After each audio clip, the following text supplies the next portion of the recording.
Criticisms have also arisen that modern science fairs have lost sight of learning and are mired in competition instead. The high stakes of science fairs have fueled fierce, intensive battles, turning these events into arenas of intellectual gladiatorship, where only the sharpest minds survive. Some argue that it all boils down to a contest of parental privilege, with access to labs being the ultimate secret weapon, which in turn aggravates the problem of exclusion of underprivileged communities from the science fairs. Oh no! Are science fairs fair? Outcried Sidhu Pachapala, a multiple-time ICEF finalist who had participated in science fairs every year since middle school. Pachapala wrote in a Slate article that before you even walk in to set up your board, the cards are already stacked for or against you. If your mom works at the local university and lets you piggyback off her Alzheimer's research, you have a leg up. If you can spend thousands of dollars to get professional interview coaching, you have a leg up. If your school has state-of-the-art clean rooms, 3D printers, or virtual reality headsets, you have a leg up. A PLOS One research paper reports that students who receive help from scientists and coaches are more likely to win fairs and retain an interest in a STEM career. Research suggests that individuals driven primarily by competition are more likely to quit than those motivated by a genuine love of learning. Yet, in the current high-pressure academic climate, many students view science fairs as a resume booster rather than a learning opportunity.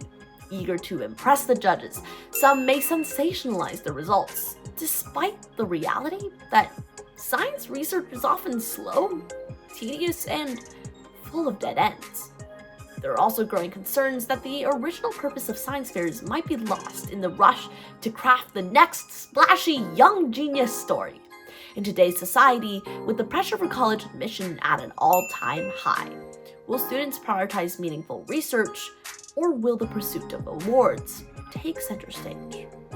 Educators worry that the emphasis on competition may drain the joy out of science and eventually steer science fairs away from their original intent.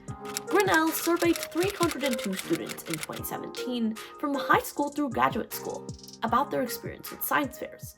As part of his analysis, he discovered that while the students generally enjoyed participating in science fairs, they disliked the competitive aspect.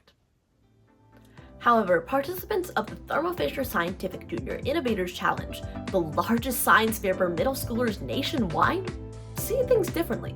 Samvith Mahadevan, the winner of the $10,000 Lemelson Foundation Award for Invention, doesn't mind being measured against his peers. Having a competitive environment is all right because even if you don't win, you can see the other people's projects and you can learn from them, and you can also, get feedback on how you can improve yours. But Tina Jin, who took home the top prize of the competition, loved her experience. At JIC wasn't as competitive as I thought it would be. We knew that the judges would be looking at us when we're doing the team challenges, but when you're kind of immersed in the challenges, we're just working together as a team, you don't really realize that you're being judged that much.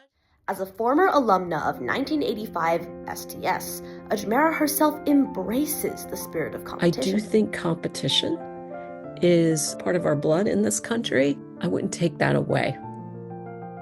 Although competition can certainly seem daunting, suppressing it could stifle STEM talent from reaching their full potential and tip science fairs towards a Harrison Bergeron-esque dystopia, where everyone's science projects are equally average.